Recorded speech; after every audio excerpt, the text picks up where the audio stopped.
이번 재판 저희가 많이 다뤘는데요. 정말 황당한 일이 많이 벌어졌던 재판이었습니다. 이화영 전 부지사 측이 정말 수많은 재판 지연 전략을 펼치면서 이게 2022년 10월에 기소가 됐는데 1심 판결이 나오기까지 꼬박 1년 8개월이 걸렸습니다. 일단 이건 차치하고요. 송영훈 변호사님.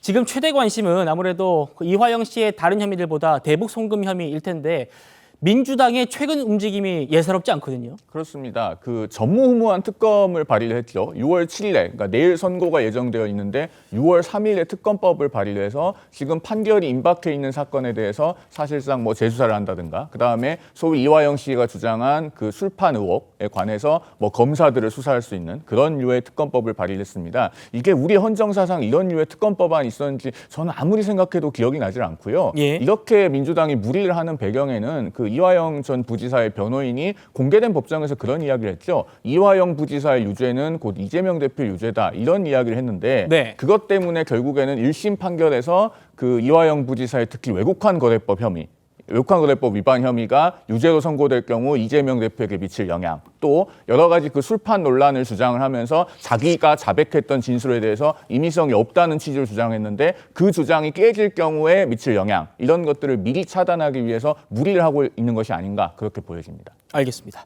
이화영 전 부지사는 지난해 중순 검찰 조사에서 이재명 당시 경기지사한테 이 대북 송금 관련한 사실을 보고했다라고 진술했는데 이걸 이후에 번복을 했죠. 검찰은 지금 이화영이 이재명의 지시를 받아서 대북 정책을 추진했다라고 보고 있습니다. 그 이유 한번 보시죠. 한반도 평화와 번영의 중심 역할을 경기도가 해야 한다는 이재명 지사님의 정책 의지에 따라 지속적인 남북 채널을 가동하고 있었습니다. 정기남 교수님, 그러니까 당시 경기도가 문재인 정부와는 별도로 대북 정책을 추진했다라는 것은 뭐 사실로 지금 뭐 드러나고 있는데 이재명 대표가 그 대북 송금 사실을 인지했느냐 이게 핵심일 텐데 내일 재판부가 아마 밝히지 않겠습니까? 굉장히 중요한 재판이 되겠죠. 그 지금 문제가 되고 있는 그 스마트팜 사업비 500만 달러하고 방북 비용 관련 300만 달러 해서 총 800만 달러의 비용을 이를테면 쌍방울의 요구, 쌍방울의 니즈에 의해서 이것이 북한에 전달된 거냐. 예. 이를테면 이화영 부지사 정도에서 얘기가 돼가지고. 근데 과연 지금 재판부가 보고 있는 관점은 검찰에서 지금 이미 1심에서 구형을 15년이나 내렸단 말이에요. 15년 구형이라는 것은 이것이 이화영 개인의 문제도 아니고 쌍방울의 문제도 아니다. 이것은 최소한 이재명 대표가 대북 송금 사실을 보고받았고 대북 송금이 이재명 대표 경기도 차원에서 이루어진 것이다라는 것을 검찰은 지금 확인하고 있는 거지 않겠습니까? 그런데 문제는 자, 진술 그동안에 있었던 진술 번복의 문제가 있습니다. 또 진술 조작의 문제가 있습니다. 또 술판 회유의 문제가 있습니다. 여러 가지 과정들이 다시 한번 이 재판 과정에서 걸러지겠습니다만 정작 중요한 것은 이화영 부지사가 그동안 이 진술 과정에서 진술을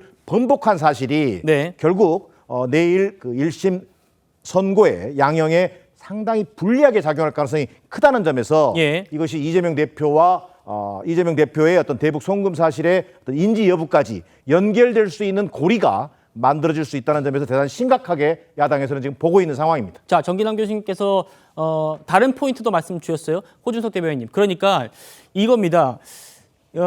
이화영 씨가 증언을 번복하는 그 사이에 박찬대 지금 원내대표가 됐죠.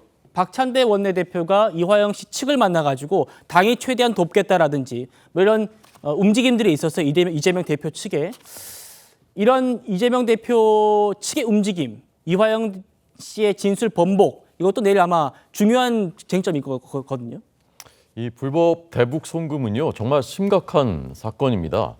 우리가 기억하지 않습니까? 노무현 정부 초기에 김대중 대통령 때 남북 정상회담 추진하는 과정에서 북한에 불법 송금됐다고 해가지고 김대중 정권의 사실상의 2인자였던 박지원 전 비서실장이 구속되기까지 합니다. 예. 정권이 같은 진보에서 진보 진영으로 넘어갔는데도 그렇습니다. 그런데 그때는 남북 정상회담이라는 그런 어떤 명분이 있었던 일이지만 이 경우는 지금 이재명 대표의 사실상 대권 가도를 위해서 이재명 대표 북한 가게 하기 위한 목적으로 이런 일이 벌어졌느냐 안 벌어졌느냐 따지는 것이지 않습니까? 이것이 사실이라면 정말 굉장히 심각한 문제입니다. 그러니까 지금 민주당이 특검 얘기까지 하면서 이것을 계속 압박하고 또 회유를 하는 것 같은 그런 정황도 보이고 결국은 그 부지사 이화영 부지사가 진술을 번복하고 이런 것들이 벌어지고 있는 것입니다.